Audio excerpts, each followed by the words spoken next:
नमस्कार दोस्तों, सुबह के बज चुके हैं 9। आप जुड़ चुके हैं हमारे YouTube चैनल एनएमई कॉर्नर के साथ लाइव। आज की वीडियो में हम बात कर रहे हैं अभी आपसे आधुनिक भारत की। अब तक जो हमने बात की है वो आपको जैसा कि अगर याद आ रहा होगा, पिछली वीडियो में जो कल की वीडियो हमने बात की थी 1905 के बंगाल विभाजन के बारे में। जब बंगाल विभाजन की चर्चा हम कर रहे थे, उसके बाद जो जो इससे रिलेटेड टॉपिक थे उसकी भी हमने आपसे बात की थी। जैसे जो 1906 में जो स्वदेशी मूवमेंट चल रहा है, इस स्वदेशी मूवमेंट की हमने बात की थी। स्वदेशी मूवमेंट को लेकर एक विवाद होता है किसमें, गर्मपंथी और नरमपंथी के बीच, जिसका जो फाइनलाइज होता है 1907 के सूरत अधिवेशन में हो रहा है क्या, कांग्रेस का विभाजन। यानी हम 1885 से लेकर अब तक 1907 तक की पूरी बात हमने कर ली है। अब 1907 से आगे क्या घटित हो रहा है, बैकग्राउंड में आपको हमने क्या बताया कि बंगाल विभाजन हुआ 1905 में। 1905 के बंगाल विभाजन की प्रतिक्रिया के रूप में आगे क्या हो रहा है, आगे हो रहा है आपका स्वदेशी मूवमेंट चल रहा है। स्वदेशी मूवमेंट, और उसी बीच में हमने आपको बताया था कि 1906 में एक महत्वपूर्ण घटना और हो रही है, वो है मुस्लिम लीग की स्थापना। इतनी चीज़ें हमने आपको बताई। एक बार फिर से बताया क्या क्या बताया। 1905 में बंगाल विभाजन, 1906 में दो काम, एक हो रहा है स्वदेशी मूवमेंट और दूसरा चल रहा है मुस्लिम लीग की स्थापना। ये काम हो रहा है 1906 में। 1907 में क्या घटित हो रहा है जो इम्पॉर्टेंट है, 1907 में कांग्रेस की जो गर्मपंथी और नरमपंथी दो विचारधाराएं थी, उन दोनों के बीच विभाजन हो जाता है। अब विभाजन की जो परिणति थी वो हमारे सामने दिख रही थी, और इससे संबंधित हमने आपको कुछ और भी महत्वपूर्ण चीज़ें बताई थी। जैसे आपको याद दिला दें कि हमने बताया था 1905 का बंगाल अधिवेशन, 1906 का बना कलकत्ता अधिवेशन। इतनी चीज़ें हमने आपसे पिछले वीडियो में बात की थी। तो आज हम यहाँ से आगे चलेंगे, क्योंकि 1907 तक का जब बंगाल का विभाजन 1905 में हुआ, 1906 में स्वदेशी चला, और उसके बाद 1907 में हमारे जो कांग्रेस थी उस कांग्रेस का विभाजन हो जाता है। वो हो रहा है कहाँ पे, सूरत में, और सूरत में अध्यक्षता कर रहे थे रासबिहारी घोष। समय है 1908 का। 1908 में क्या घटित हो रहा है, 1908 में देखेंगे जो गर्मपंथी आंदोलन है, जो गर्मपंथी या जो क्रांतिकारी या उग्रवादी कह दें या क्रांतिकारी आंदोलन कहें, जो क्रांतिकारी लोग हैं, ये इनकी एक घटना देखने को मिलती है 1908 में। 1908 में ये करते क्या है, एक नाम आपको मिलेगा किंग्स फोर्ट मजिस्ट्रेट, यानी मजिस्ट्रेट जो था वहाँ का, जिसका नाम था किंग्स फोर्ट।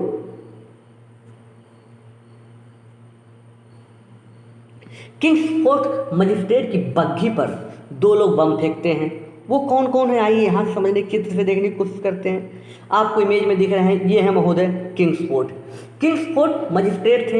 ये मजिस्ट्रेट जब बग्घी से शहर में गुजर रहे होते हैं तो इनकी जो बग्घी होती है उन पे दो लोगों ने बम फेंका। वो दो लोग कौन थे, एक का नाम था प्रफुल्ल चंद्र चाकी, ये हैं आपके प्रफुल्ल चंद्र चाकी, और दूसरे हैं खुदीराम बोस। इन दोनों ने जो मजिस्ट्रेट था, मजिस्ट्रेट की बग्घी पे बम फेंका, लेकिन ये बम सटीक नहीं लगा, बल्कि किसी दूसरे इनके सपोर्टर की क्षति होती है। लेकिन आप देखिए यहाँ से हो क्या रहा है, यहाँ से ये हो रहा है कि 1908 में क्रांतिकारी जो उग्रवादी आंदोलन, जो हिंसक आंदोलन, ये इसके प्रमाण मिल रहे हैं। और आप देखेंगे इसमें दो लोग, एक खुदीराम बोस और एक प्रफुल्ल चंद्र चाकी का योगदान है। अब यहाँ पे जो खुदीराम बोस हैं, इनको फांसी, इनकी जो जब इस केस की सुनवाई होती है तो इनको फांसी की सज़ा दे दी जाती है। और खुदीराम बोस को जब फांसी दी जाती है तो ये रिकॉर्ड बनता है क्या, कि ये सबसे कम उम्र में फांसी पाने वाले व्यक्ति होते हैं। सबसे कम उम्र में फांसी पाने का जो इतिहास रखता है वो खुदीराम बोस ने रचा, कि सबसे कम उम्र में, आप देख रहे हैं बहुत ही मासूम सा एक छोटा सा चेहरा, मात्र 17-18 साल की उम्र थी उस समय खुदीराम बोस की, जब इन्हें फांसी पर चढ़ाया गया था। अब दूसरी जो करेक्टर थे, जो प्रफुल्ल चंद्र चाकी थे, इन पर भी सुनवाई हो रही थी, सुनवाई चल ही रही थी कि सुनवाई चलने से पहले इन्होंने आत्महत्या कर ली। इन्होंने आत्महत्या कर ली। यानी अब देखिए 19 और ये जो बम फेंकते हैं ये कहाँ पर होता है? ये बम फेंका जाता है मुजफ्फरनगर। कहाँ पे है मुजफ्फरनगर? मुजफ्फरनगर है बिहार में। जब बिहार के मुजफ्फरनगर में किंग्स कोर्ट मजिस्ट्रेट के ऊपर बम फेंकते हैं कौन कौन से? 2 क्रांतिकारी, एक खुदीराम बोस, दूसरे प्रफुल्ल चंद्र चाकी। ये समय कब का है? ये 1908 का समय है और इसमें खुदीराम बोस को फांसी दे दी जाती है। सबसे कम उम्र में फांसी पाने वाले ये एकमात्र व्यक्ति हैं। और जो प्रफुल्ल चंद्र चाकी हैं ये आत्महत्या कर लेते हैं। 1908 की कहानी समाप्त होने के बाद समय आता है 1909 का। 1909 का महत्वपूर्ण क्यों है? 1909 का महत्वपूर्ण इसलिए है क्योंकि ये है आता है मार्ले मिंटो सुधार के नाम से। जो मार्ले मिंटो सुधार है आप देखेंगे 1909, या इसे भारत शासन अधिनियम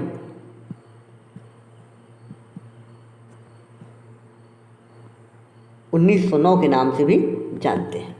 तो आप देखिए अब बात यही हम करेंगे क्या भारत शासन अधिनियम 1909 की या फिर मार्ले मिंटो सुधार की। जो मार्ले है ये सचिव हुआ करता था और जो लॉर्ड मिंटो था ये उस समय का वायसराय था, यानी मार्ले मिंटो इसीलिए इनका नाम पड़ा था। और जो मार्ले मिंटो सुधार हुआ था इसका ऑब्जेक्टिव क्या था? ऑब्जेक्टिव का मतलब इसका उद्देश्य था क्या था, किस उद्देश्य से लाया गया था? तो इसका उद्देश्य ये था कि जो अब तक आपने देखा कि जो राष्ट्रवादी गतिविधियां बढ़ रही हैं, जो क्रांतिकारी गतिविधियां बढ़ रही हैं, उन क्रांतिकारी राष्ट्रवादी गतिविधियों को रोकना। कैसे? कौन सी राष्ट्रवादी गतिविधियां बढ़ रही? आपको हमने स्वदेशी मूवमेंट के बारे में बताया। इसके पहले हमने आपको जो मुजफ्फरनगर कांड बताया। इसके पहले आप देख रहे हैं स्वदेशी मूवमेंट में जो स्वदेशी वस्तुएं हैं उनको बढ़ावा दिया जा रहा है, अंग्रेजी वस्तुओं का बहिष्कार किया जा रहा है। तो ये राष्ट्रवादी गतिविधि है, ये राष्ट्र के लिए गतिविधि है। ऐसी गतिविधियों को रोकने के लिए लाया गया था क्या? लाया गया था आपका मार्ले मिंटो सुधार 1909 का। इसमें क्या विशेषता है? इसमें अंग्रेज चाह रहे थे कि किसी तरह से जो भारतीय हैं एक हो रहे हैं, इनमें फूट डालकर एक दूसरे से लड़ाया जाए। फूट डालकर एक दूसरे से लड़ाया जाए। कैसे फूट डाला जाए? तो फूट डालने के लिए सबसे पहला काम अंग्रेजों ने किया कि जो भारतीय हैं, भारतीयों में एक नई निर्वाचन पद्धति लेके आए जिसे बोलते हैं पृथक निर्वाचन। पृथक निर्वाचन मंडल का एक सिद्धांत लेकर आए। ये कौन सा सिद्धांत है आपको ये समझा दें पहले। मान लीजिए कोई एक क्षेत्र है, ये कोई एक क्षेत्र है। इस क्षेत्र में आप देखेंगे हिंदू हैं, इस क्षेत्र में आप देखेंगे मुस्लिम हैं, दोनों इस क्षेत्र में हैं। ये आपको मुस्लिम बना देते हैं। लेकिन जो मुस्लिम हैं इनकी संख्या मान लीजिए अधिक है या किसी एक वर्ग की संख्या अधिक है। तो अगर इस क्षेत्र में पृथक निर्वाचन लागू कर दिया जाएगा तो इसका अर्थ ये होता है कि जिसके लिए आरक्षित किया गया है ये क्षेत्र, उस क्षेत्र से केवल वही चुनाव लड़ेंगे, केवल वही वर्ग चुनाव लड़ेगा। इतनी बात तो ठीक थी, तो अच्छी नियम है। लेकिन इसके अलावा एक प्रोविज़न और जोड़ते हैं क्या, कि केवल उसी वर्ग के लोग वोट भी डालेंगे। यानी अगर किसी क्षेत्र से मान लीजिए कोई आपका जिला है, मान लीजिए आपका लखनऊ जिला मान लेते हैं, ये लखनऊ एक जिला है। लखनऊ जिले से अगर केवल मुसलमान लोग वोट के लिए चुनाव लड़ते हैं और केवल वही वोट डालते हैं तो आप देखेंगे कोई एक वर्ग चुनाव जीतेगा। तो ये सिस्टम अंग्रेजों ने पहली बार भारत में लॉन्च किया। क्या? पृथक निर्वाचन। यानी पृथक निर्वाचन के तहत और किन के लिए लॉन्च कर रहे हैं पहले आप जान लीजिए। 1909 में ये पृथक निर्वाचन किन के लिए ला रहे हैं? ये ला रहे हैं मुसलमानों के लिए, प्लस जमींदारों के लिए, जो हिंदू जमींदार थे उनके लिए, और किन के ला रहे हैं? चैम्बर ऑफ कॉमर्स के जो लोग हैं उनके लिए। अब देखिए अगर कोई क्षेत्र है जहाँ पर मान लीजिए उत्तर प्रदेश है, यहाँ से अगर केवल मुस्लिम चुनाव लड़ें और केवल मुस्लिम ही वोट डालेंगे तो नो डाउट यहाँ से क्या होगा, सांप्रदायिकता को बढ़ावा मिलेगा। और अंग्रेज यही चाह रहे थे कि किसी तरह से दोनों जो हिंदू और मुस्लिम जो दो वर्ग हैं, इन दोनों वर्ग के बीच मतभेद उत्पन्न किया जाए, वोट डाला जाए, और इस हद में काफ़ी हद तक अंग्रेज सफल रहते हैं। अब देखिए अंग्रेजों ने मुस्लिम लीग के साथ कैसे डील किया, पृथक निर्वाचन देकर। इससे अंग्रेज मुस्लिम लीग बहुत तेज़ी से खुश होती है। कैसे, अभी आप देखेंगे 1906 में हमने बताया था कि मुस्लिम लीग की स्थापना हो रही थी, और मुस्लिम लीग की जब स्थापना होती है तो इसने पृथक निर्वाचन की मांग की थी, किससे, अंग्रेजों से, और अंग्रेज ठीक 3 साल बाद 1909 में यह मांग दे देते हैं।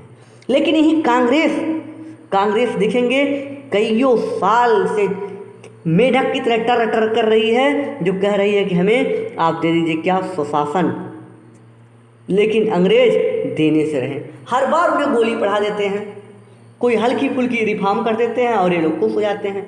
और इसमें जो खुश हो रहे हैं, जो कांग्रेस के 2 दल थे, एक थे नरमपंथी और एक थे गरमपंथी। जैसा कि अंग्रेजों को पता था कि नरमपंथी और गरमपंथी के बीच मतभेद हो गया है, सूरत का विभाजन चल रहा है। जब सूरत का विभाजन चल रहा था तो इनके बीच की दूरी और बढ़ा दी जाए, इस लक्ष्य के साथ 1909 में मार्ले मिंटो सुधार लेकर आ रहे हैं। एक तो इन्होंने क्या किया, पहला इन्होंने काम किया कि हिंदू वर्सेस मुस्लिम को इन्होंने लड़ाया, हिंदू वर्सेस मुस्लिम के बीच की दूरी बढ़ाई। दूसरा क्या कर रहे हैं, कांग्रेस में जो 2 गुट हैं, एक है नरमपंथी और एक है गरमपंथी, इनके बीच की दूरी कैसे बढ़ाई जाए, ये कोशिश कर रहे हैं। ये कोशिश उन्होंने की पृथक निर्वाचन मंडल लाकर, और ये कोशिश कैसे करेंगे इसे देखिए। तो देखिए जो नरमपंथी हैं वो क्या कर रहे हैं, ये देखिए, ये है नरमपंथी और ये है गरमपंथी। इसके बाद वो क्या करेंगे, जो नरमपंथी हैं इन्हें लॉलीपॉप देंगे, और जो गरमपंथी हैं इनका सप्रेस करेंगे, इनका दमन कर देंगे, इनको गोली चलाएंगे, इनके ऊपर इनका दमन करेंगे, लाठी चार्ज करेंगे, इनको इन प्रकार किसी तरह से मार गिरा देंगे। तो नरमपंथी को कौन कौन सी लॉलीपॉप दे रहे हैं, ये जानना आपके एग्जाम की दृष्टि से बड़ा महत्वपूर्ण है।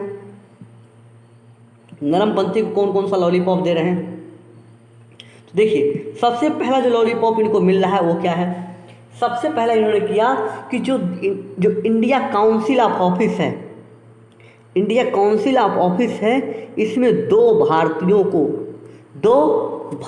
को सदस्य बना दिया। कौन कौन से 2 लोग सदस्य बन रहे हैं, नाम इनका महत्वपूर्ण है। पहले है केसी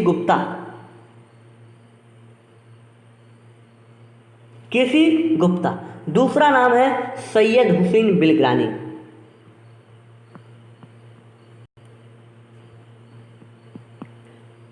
सैयद हुसैन बिलग्रानी, इन दोनों को इंडियन काउंसिल ऑफिस का क्या बना दे रहे हैं, इंडियन काउंसिल ऑफिस का बना दे रहे हैं सदस्य। यानी 2 लोगों को पहली बार कोई भारतीय 2 लोगों को इंडियन काउंसिल का सदस्य बनाया जा रहा है। ये एक काम किया। दूसरा काम क्या कर रहे हैं, दूसरा काम कर रहे हैं जो गवर्नर जनरल की कार्यकारिणी परिषद है, जो क्या है, कार्यकारिणी परिषद है, इस कार्यकारिणी परिषद में एक भारतीय को शामिल कर रहे हैं। और वो भारतीय कौन है, उस भारतीय का नाम था एसपी सिन्हा। उस भारतीय का क्या नाम है, एसपी सिन्हा। एसपी सिन्हा पहली बार गवर्नर की कार्यकारिणी में शामिल हो रहे हैं। एसपी सिन्हा का पूरा नाम है सत्येंद्र प्रसाद सिन्हा। ये दूसरा काम किया उन्होंने, क्या कि जो गरमपंथ था और नरमपंथ के बीच एक और दीवार खड़ी की। तीसरा क्या कर रहे हैं, ये दोनों काम आप देख रहे हैं।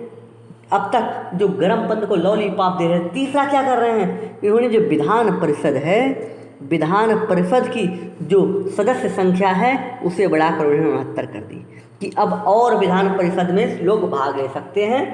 ठीक है, तो इससे क्या एक और लॉलीपॉप दे रहे हैं। और एक काम और कर रहे हैं, इन्होंने कहा जो प्रांतीय विधान परिषद है यहाँ पर भी सदस्यों की संख्या बढ़ाई जाएगी। ये काम क्या हुए, ये उन्हें 1909 का जो एक्ट था, इस 1909 के एक्ट के तहत जो नरमपंथ था उनको लॉलीपॉप दिया। एक बार और सरसरी निगाह से आप याद कर लें, आपको याद दिला दे क्या क्या किया। सबसे पहले अब डिवीज़न के अनुसार नहीं करेंगे, सीधे पॉइंट के अनुसार करेंगे।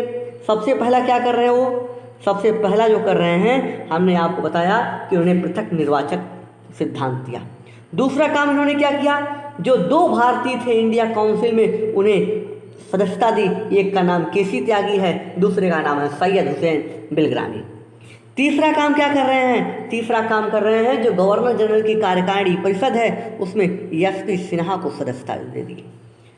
और चौथा काम क्या कर रहे हैं, जो केंद्रीय विधान परिषद है वहाँ पर सदस्यों की संख्या बढ़ाकर 60 कर दी, और जो प्रांतीय विधान परिषद है वहाँ पर भी सदस्यों की संख्या उन्होंने बढ़ा दी। ये काम हो रहा है 1909 के कौन से एक्ट के द्वारा, या 1909 का एक्ट जो आया उसके द्वारा। 1909 तक की कहानी समाप्त। अब तक हमने क्या बात की, अब तक हमने बात की आज के वीडियो में 1908 का मुजफ्फरनगर कांड, 1909 का मार्ले मिंटो सुधार या भारत शासन अधिनियम। ठीक है, अब जब इतनी बातें हमारी हो गई तो 1910 में कुछ महत्वपूर्ण हो रहा है, ये भी जानना महत्वपूर्ण होगा। तो 1910 में कोई बहुत महत्वपूर्ण घटनाएं नहीं हो रही हैं। समय आएगा 1911। 1911 आपकी परीक्षा के लिए फिर यहाँ पे महत्वपूर्ण होता है। तो 1911 में क्या हो रहा है, 1911 में स्थापित हो रहा है दिल्ली दरबार।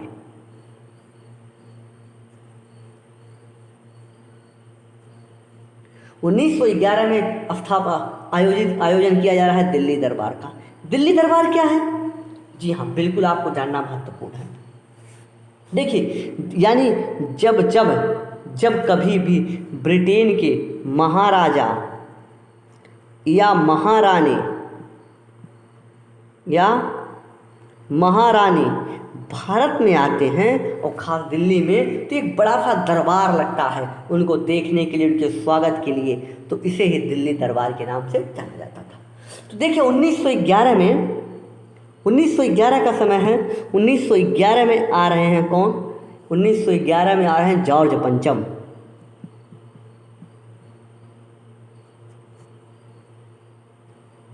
उन्नीस 1911 में जॉर्ज पंचम आ रहे हैं, और जॉर्ज पंचम ने दिल्ली दरबार में जब पहुंचते हैं तो वहाँ से कुछ घोषणाएं करते हैं। वो घोषणाएं 3 बिंदु उसमें से बड़े महत्वपूर्ण हैं। कौन कौन से, पहला उन्होंने कहा जो बंगाल का विभाजन था उसे रद्द कर दिया जाए, कि जो बंगाल के जो मूवमेंट चल रहे थे इनको सांत्वना देने के लिए आपने बंगाल विभाजन को समाप्त कर दिया, यानी अब बंगाल पीछे पहले की तरह बंगाल रहेगा। दूसरा काम इन्होंने क्या किया कि जो राजधानी थी, जो कैपिटल थी, राजधानी को कलकत्ता से हटाकर दिल्ली लेकर आए। अच्छा, एक महत्वपूर्ण प्रश्न यहाँ उठता है कि भाई रद्द किया तो ठीक था, लेकिन राजधानी को कलकत्ता से दिल्ली क्यों लेकर आए? क्योंकि अब तक आप देखेंगे कि जो कलकत्ता है वो क्रांतिकारियों का गढ़ बन चुका है। यहाँ पर क्रांतिकारी एक्टिविटी हो रही है, और कलकत्ता ही नहीं पूरा बंगाल। तो वो अंग्रेज अपनी सुरक्षा के लिए बंगाल से दूर जाना चाहेंगे। तो आप देखेंगे कि बंगाल से काफ़ी दूर स्थित है हमारा दिल्ली, तो इसलिए वो नई राजधानी बनाएंगे दिल्ली में। तीसरा महत्वपूर्ण चीज़ क्या हो रहा है, 2 चीज़ें हमने बताई, एक तो बंगाल विभाजन रद्द किया गया, दूसरा राजधानी को दिल्ली बनाया गया। समय क्या है, 1911 हो रहा है घटनाएं। और तीसरा महत्वपूर्ण क्या काम है कि जो बंगाल था, संयुक्त बंगाल से 2 राज्यों को हटा दिया गया, यानी एक उड़ीसा को उससे बाहर कर दिया गया और दूसरे बिहार को। यानी बंगाल से अब उड़ीसा और बिहार को अलग कर दिया गया कि अब बंगाल केवल वेस्ट बंगाल और बांग्लादेश वाला हिस्सा रहेगा, यानी उड़ीसा और बिहार उसमें शामिल नहीं रहेगा। इन दोनों को अलग कर दिया गया कब, 1911 में। कहाँ, दिल्ली दरबार में। अच्छा, एक चीज़ और बता दें कि इसके पहले दिल्ली दरबार कितनी हो चुके हैं, तो 3 दिल्ली दरबार हुए हैं, जिसमें से एकमात्र दिल्ली दरबार महत्वपूर्ण था 1911 वाला। लेकिन ये क्यों, चूँकि नेशनल मूवमेंट में शामिल था। लेकिन जो 2 अन्य दिल्ली दरबार हो रहे हैं उसमें से एक नेशनल मूवमेंट का पार्ट है और एक नहीं। ये बहुत महत्वपूर्ण नहीं है, लेकिन फिर भी उनकी चर्चा कर देते हैं। 1877 में एक दिल्ली दरबार होता है, और इस समय जो रानी आती हैं विक्टोरिया, रानी विक्टोरिया दिल्ली में आती है, इसलिए उसे भी दिल्ली दरबार के नाम से जानते हैं। एक दिल्ली दरबार 1903 में आयोजित होगा, और इस समय जो किंग्स एडवर्ड हैं ये दिल्ली आते हैं। तो तो ये 3 दिल्ली दरबार हुए हैं, लेकिन सबसे महत्वपूर्ण वो है जिसमें जॉर्ज पंचम आते हैं। जॉर्ज पंचम की इमेज आप देख रहे होंगे, आपके सामने किंग जॉर्ज पंचम हैं, और ये क्या है, जो इंग्लैंड है, इंग्लैंड के किंग हैं, राजा साहब हैं। कौन है? जॉर्ज पंचम। ये दिल्ली आते हैं, दिल्ली दरबार आयोजित होता है इनके स्वागत में। 3 महत्वपूर्ण घटनाएं इनके साथ, 3 महत्वपूर्ण कार्य करते हैं। बंगाल का विभाजन रद्द करते हैं, दिल्ली नई राजधानी बनाते हैं, और बंगाल से उड़ीसा और बिहार को हटाते हैं, सेपरेट करते हैं। ये दिल्ली दरबार, यानी अब तक हमारी बात हो गई है 1911 तक।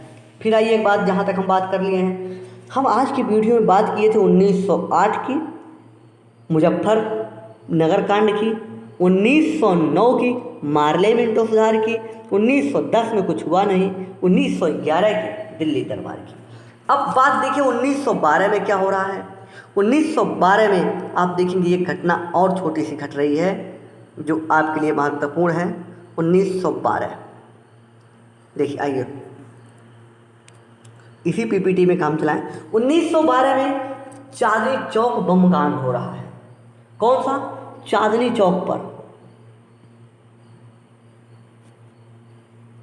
चांदनी चौक बम कांड हो रहा है। यहाँ पर क्या हो रहा है? यहाँ पर एक क्रांतिकारी हैं राज बिहारी बोस। ध्यान रखिएगा, वो जो घोष नहीं है, सूरत विभाजन के जो अध्यक्ष हुए थे वो राज बिहारी घोष थे, लेकिन जो इस समय हैं राज बिहारी बोस हैं। लिख देते हैं, राज बिहारी बोस हैं। ये क्या कर रहे हैं? राज बिहारी बोस और इनके साथियों ने लॉर्ड हार्डिंग, ये लॉर्ड हार्डिंग कौन है? जब आप देखेंगे दिल्ली दरबार 1911 में आयोजित हुआ तो उस समय जो वायसराय था वो लॉर्ड हार्डिंग था। तो लॉर्ड हार्डिंग के ऊपर इन्होंने बम फेंका था। ये बम फेंकने की बड़ी ही क्रांतिकारियों बड़ी ललक होती थी, बड़ी एक्टिविटी उस समय चल रही थी। तो ये लॉर्ड हार्डिंग पे बम फेंकने का कार्य करते हैं कौन? राज बिहारी बोस और उनके सहयोगी ने। 1915 में देखेंगे जैसे ही बम फेंकते हैं 3 साल छुप छुप के रहते हैं। 1915 में ये बम फेंकने के बाद 1915 में ये देश छोड़कर चले जाते हैं। उसके बाद आप देखेंगे सुभाष चंद्र बोस के साथ एक्टिव रहेंगे और उनके मोमेंट के बाद हाथ कंधे से कंधा मिलाकर काम करेंगे। वही राज बिहारी बोस हैं। अब देखेंगे 1912 में क्या घटना घटी, हमने बताई चांदनी चौक बम कांड हुआ, जहाँ पर जो लॉर्ड हार्डिंग था उसके ऊपर बम फेंका गया। ये कहावत है, सर मुड़ाते ही ओले पड़े। ऐसा क्या क्यों कहा गया? कि वो क्रांतिकारियों से दूर भागने के लिए अपनी राजधानी दिल्ली लेकर आए और दिल्ली में भी वायसराय के ऊपर बम फेंकना शुरू कर दिया इन लोगों ने। तो ये एक घटना थी। अब हमने बात कर ली है कहाँ तक? हमारी आपसे बात हो चुकी है 1912 तक। 1912 के बाद हम बात करेंगे 1913 में क्या हो रहा है। 1913 में हो रहा है गदर पार्टी का गठन।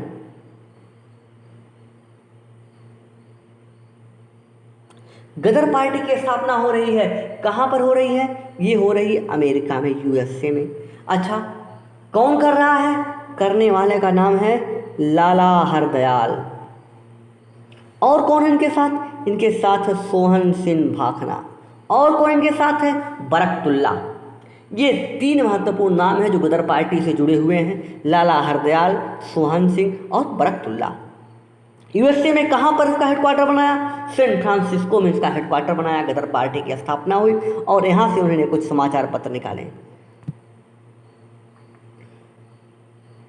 कुछ समाचार पत्र निकालते हैं। कौन कौन सा पत्र निकालते हैं? आप देखिए, यहाँ से निकालते हैं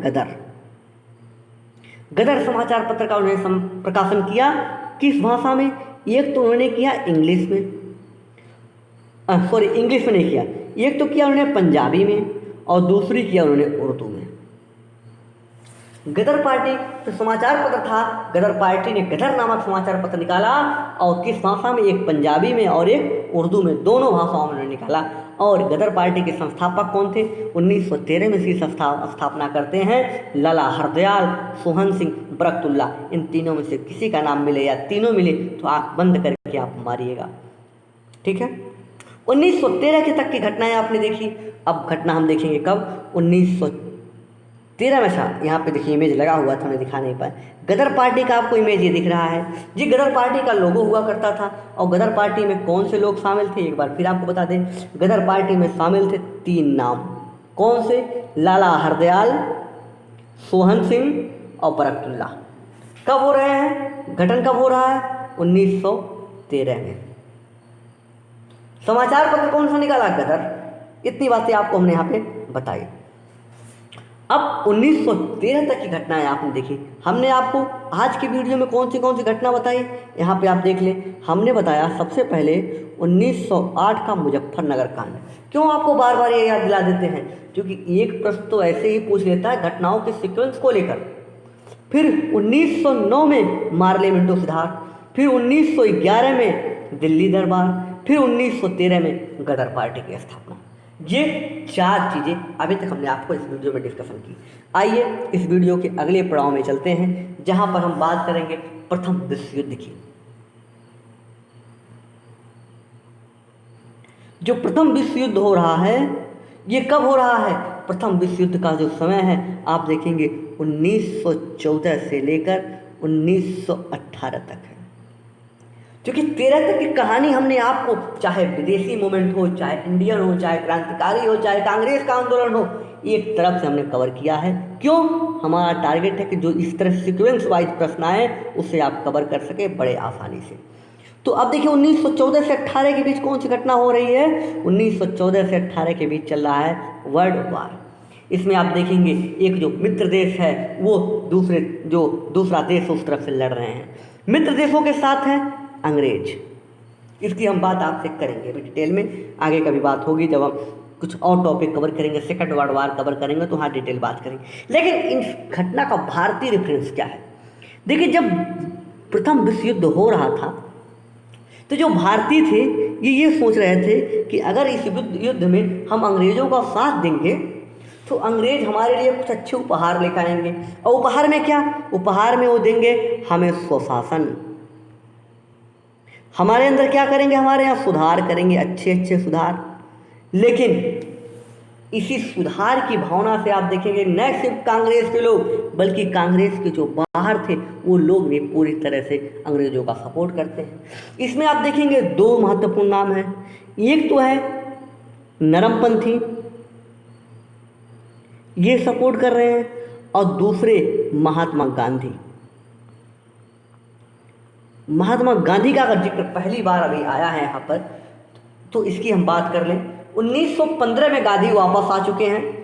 ये अब तक साउथ अफ्रीका में थे और वहाँ पर उन्होंने जो रंग भेद की जो अत्याचार था उससे अफ्रीकाओं को निजात दिलाने के बाद वो भारत में आते हैं। तो भारत में ये 1915 में आते हैं। 1915 से लेकर 1919 तक मुख्यतः ये अंग्रेज के सपोर्टर रहते हैं। और आप देखेंगे प्रथम विश्व युद्ध में भी उन्होंने अंग्रेज़ों को सपोर्ट किया। और जो युवा थे, जो युवा वर्ग था, युवा वर्ग को इन्होंने सेना में भर्ती कराते हैं। और सेना में भर्ती कराने के कारण अंग्रेज़ों ने इन्हें क्या कहा है, अंग्रेज़ों ने इन्हें एक उपाधि दी है जिसे बोलते हैं क्या, केसर ए हिंद, या केसर ए हिंद की उपाधि गांधी जी को दे रहे हैं अंग्रेज। इन्हें एक उपनाम दिया गया, इसी समय कहा गया कि भर्ती कराने वाला एजेंट है गांधी, सेना में भर्ती कराने वाला एजेंट है, एक गांधी को उपनाम दिया गया।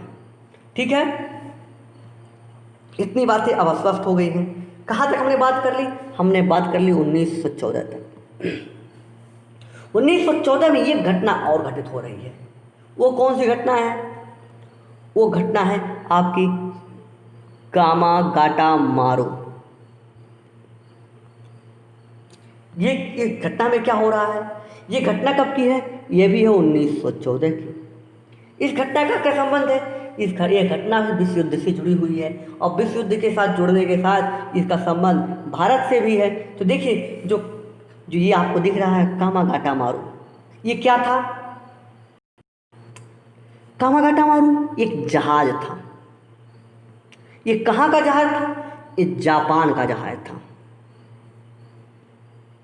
एक जापानी जहाज था जिसे कुछ जो भारतीय थे जो बाहर रह रहे थे, खास करके ईस्ट एशिया में, कहाँ पर आप देखेंगे सिंगापुर में, तो वहाँ पर एक नाम मिलता है गुरदीप सिंह।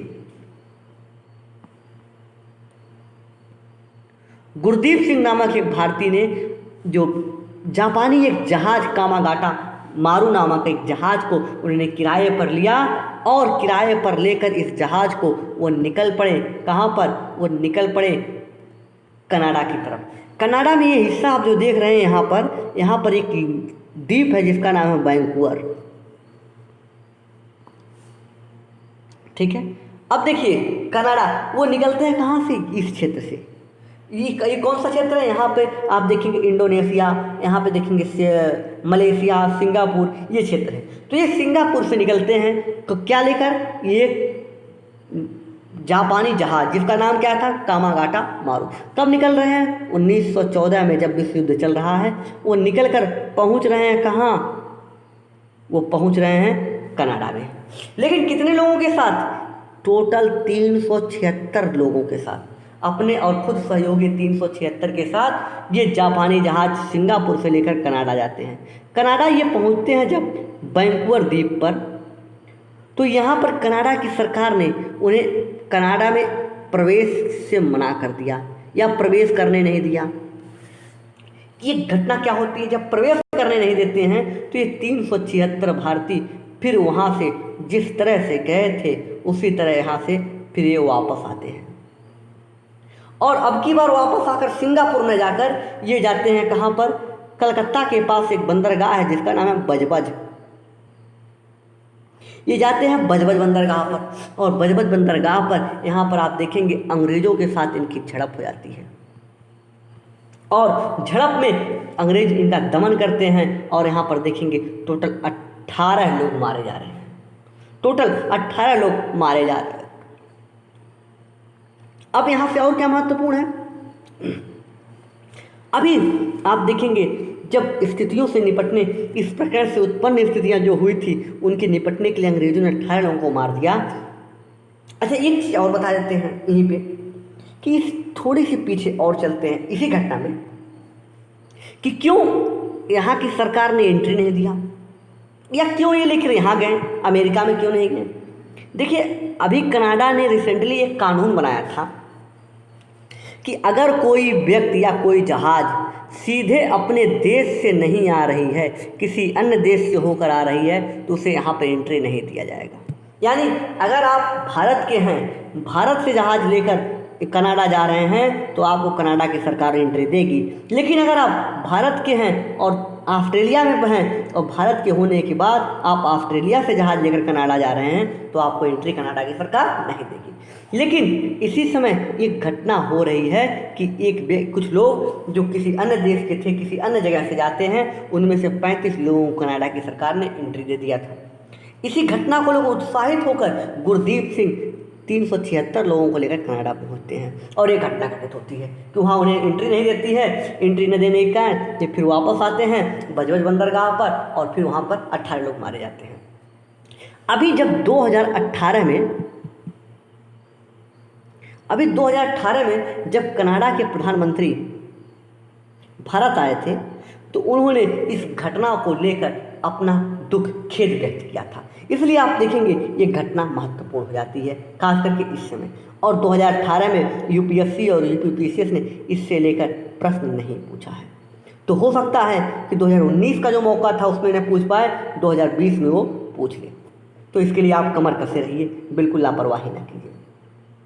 ठीक है, अब कहाँ तक हमने बात कर ली? हमने बात कर ली 1914 तक। समय काफ़ी हो चुका है, 9:35 हो चुके हैं, तो एक लंबा समय हमने काट लिया है, तो हमें पीपीटी भी देखना ज़रूरी है, जितनी हमने बात की पीपीटी। अच्छा, एक बार यहीं समराइज कर देते हैं कि किसकी हमने बात की, केवल सन लिखते जाएंगे। हमने बात की 1908 की मुजफ्फरनगर कांड की, हमने बात की 1909 की मार्लो मिंटो सुधार की, हमने बात की 1911 के दिल्ली दरबार की, हमने बात की 1913 के गदर पार्टी की स्थापना की, हमने बात की 1914 के प्रथम विश्व युद्ध की, और हमने बात की 1914 के कामागाटा मारू प्रकरण की।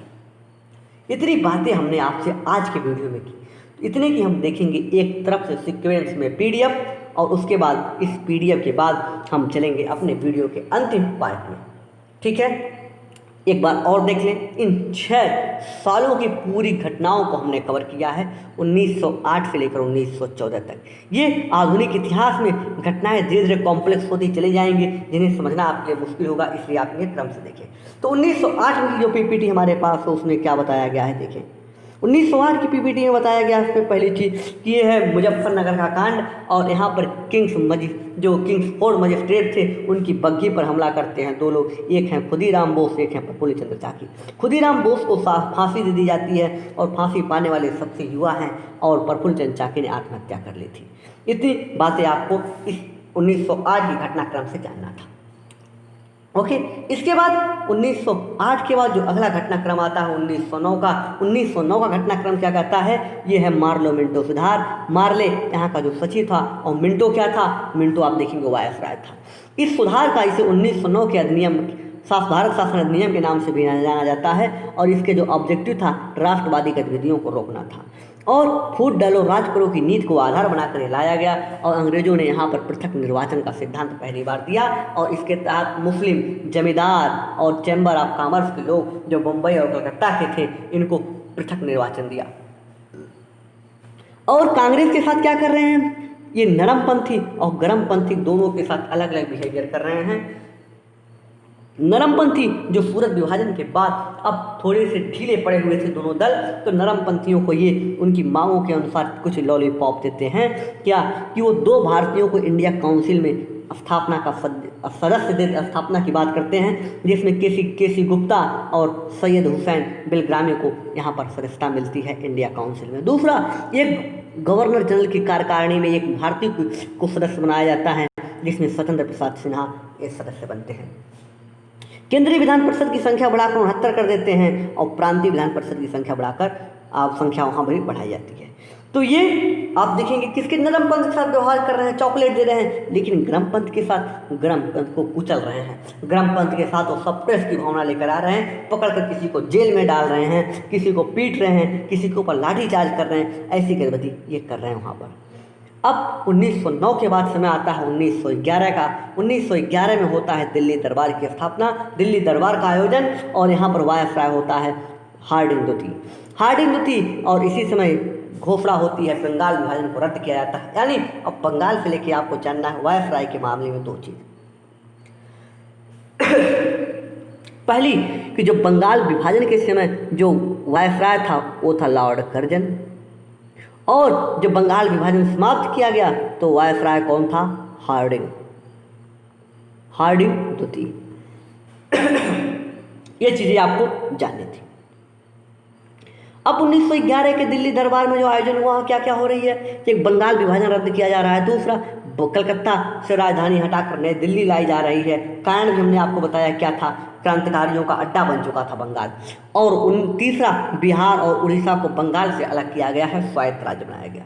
1912 में एक घटना और हो रही है जिसे चांदनी चौक बम कांड के नाम से जानते हैं। यहाँ पर राजबिहारी बोस और उसके साथियों ने हार्डिंग द्वितीय पर बम फेंका था, और 1915 में खुद देश छोड़कर भाग गए थे, नहीं तो अंग्रेज इनका भी बहुत बुरी तरह से सप्रेस करते, और इसीलिए 1915 में ये देश छोड़कर भागते हैं। उसके बाद ये क्रांतिकारी गतिविधि से लगातार जुड़े रहेंगे। आगे जब सुभाष चंद्र बोस 1939 के बाद वो भी भारत से निकलेंगे, तो आप देखेंगे ये वो भी उसी एक्टिविटी में साथ के साथ शामिल हो जाएंगे।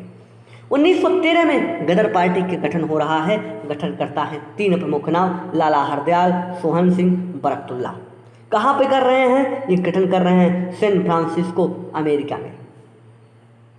भारत को आज़ादी का प्रयास विदेशों में रहकर दिलाने का इन्होंने प्रयास किया इस पार्टी के माध्यम से, और इन्होंने समाचार पत्रों के माध्यम से जन जागरूकता फैलाई। एक समाचार पत्र निकाला उन्होंने गदर, वो जिस भाषा में निकलती थी वो उर्दू और पंजाबी थी। 1914 में आप देखेंगे प्रथम विश्व युद्ध की राजनीति हो रही है, प्रथम विश्व युद्ध स्टार्ट हो रहा है, और इसी समय उदारवादियों ने अच्छे सुधार की आशा जताई कि अंग्रेज़ों का अगर हम सहयोग करेंगे तो अंग्रेज हमारे यहाँ सुधार करेंगे, अच्छे अच्छे रिफॉर्म करेंगे। लेकिन अंग्रेज कहाँ अपनी बात कहाँ उनकी जो कुत्ते की टेढ़ होती है, पूंछ होती है, टेढ़ी की टेढ़ी ही रहती है, कुछ इस तरह का। 1918 तक जब आप देखेंगे, 1914 के बाद 1918 तक जब ये विश्व युद्ध चलेगा, तो 1919 में जो इन्हें रिफॉर्म करने के नाम पर लेके आते हैं, तो उसके पहले आप देखेंगे रॉलेट एक्ट लेकर आएंगे, जो एक और अब तक जो कानून नहीं था उससे बुरा कानून लेकर आएंगे, जिसे हम जानते हैं काला कानून के नाम से। तब जाकर उदारवादियों की जो आँख है वो खुल जाती है कि अंग्रेज कभी भी सीधे नहीं हो सकते। 1914 की घटनाएं क्या हैं? उदारवादियों को अच्छे सुधार की उम्मीद थी, लेकिन अभी देखिए उनके सुधार, इसीलिए उन्होंने क्या किया, अंग्रेजों का सपोर्ट करना शुरू करते हैं। जनवरी 1915 में महात्मा गांधी भारत आ चुके थे। इन्होंने भी अंग्रेजों को विश्व युद्ध में खूब जमकर सहयोग किया और जो सेना थी उनको युवाओं को भर्ती कराया। इसी वजह से इन्हें भर्ती कराने वाला एजेंट कहा गया है। और इस घटना के कारण अंग्रेजों ने इन्हें, इस योगदान के कारण अंग्रेजों ने इन्हें केसरे हिंद की उपाधि दी है। तो आज के वीडियो में हमने अभी तक जो बात की यहाँ तक। इसके बाद हमने आपसे बात की थी 1914 की एक घटना, कामागाटा मारो प्रकरण। बताया कि सिंगापुर के कुछ लोग जो भारतीय थे, उसमें नाम था गुरदीप सिंह, और उनके सहयोगी 376 लोगों ने एक जहाज़ ली, कहाँ की, जापानी जहाज़ जिसका नाम था कामागाटा मारू, लेकर सिंगापुर से कनाडा पहुँचे। कनाडा कहाँ पहुँच रहे हैं? ये पहुँच रहे हैं वैंकूवर द्वीप पर। वैंकूवर द्वीप पर इन्हें प्रवेश के लिए अंग्रेजों ने रोक दिया और ये वापस इंडिया आते हैं तो इनका दमन किया जाता है। कहाँ पर? बजबज बंदरगाह के पास। और आप देखेंगे इस प्रकरण से जो रोष उत्पन्न हुआ भारतीयों में वो लगातार बना हुआ था। और कनाडा के जब प्रधानमंत्री 2018 में भारत आते हैं तो इस घटना को लेकर उन्होंने शोक व्यक्त किया था। और ये जो घटना थी, इस घटना से निपटने के लिए, इस घटना के खिलाफ जब अंग्रेजों ने यहाँ पे कार्रवाई करना शुरू किया तो इसको लेकर आप देखेंगे एक कमेटी गठित की गई थी जिसका नाम था शोर कमेटी। बहुत ही महत्वपूर्ण है, पूछ सकता है कि शोर कमेटी का संबंध किससे है, और पूछा भी गया है हाल ही में। तो देखेंगे शोर कमेटी का गठन करता है, और शोर कमेटी में आप देखेंगे कौन कौन नेतृत्व कर रहा है। बलवंत सिंह, हुसैन रहीम, सोहन लाल पाठक, ये 3 लोग वकील थे। इन तीनों के नेतृत्व में सब कमेटी गठन किया गया था और इस घटना को समाप्त किया गया था। ठीक है, तो आज की वीडियो में ये थी पूरी डिटेल। हम रुकेंगे अपने वीडियो में यहीं पर, मिलेंगे आपसे अगले वीडियो में। लेकिन अगर अभी तक आपने हमारे यूट्यूब चैनल को सब्सक्राइब नहीं किया है तो प्लीज़ सब्सक्राइब कीजिए, लाइक कीजिए और अधिक से अधिक दोस्तों तक शेयर कीजिए, क्योंकि ये आप देखेंगे यूपीएससी और यूपीपीएससी यानी Uttar Pradesh public service commission के लिए सबसे बेस्ट चैनल है, जहां पर आपको हम बेसिक से लेकर एडवांस तक की चीज़ें बहुत ही डिटेल में बात करते हैं। यानी हम प्री के साथ मेंस भी कवर कर रहे हैं एक साथ अपने वीडियो में। इसी ही वजह है कि अन्य यूट्यूबर के माध्यम की तरह हमारे जो वीडियो हैं 20 मिनट के नहीं हैं, 15 मिनट के नहीं हैं, बल्कि आप देखेंगे 40 मिनट के, 45 मिनट के, 1 घंटे के भी हो सकते हैं लेक्चर। तो यहाँ पर हम आपको क्वालिटी दे रहे हैं, क्वांटिटी दे रहे हैं, दोनों आपको अच्छे उपलब्ध करा रहे हैं। तो आप लोगों का क्या दायित्व है कि आप लोग हमारे चैनल के साथ जुड़ें, सब्सक्राइब करें, अधिक से अधिक लोगों को शेयर करें। ठीक है दोस्तों, तो दीजिए आगे अपने मित्र रमेश चंद्र को। मिलेंगे आपसे अगले वीडियो में, तब तक के लिए जय हिंद, जय भारत।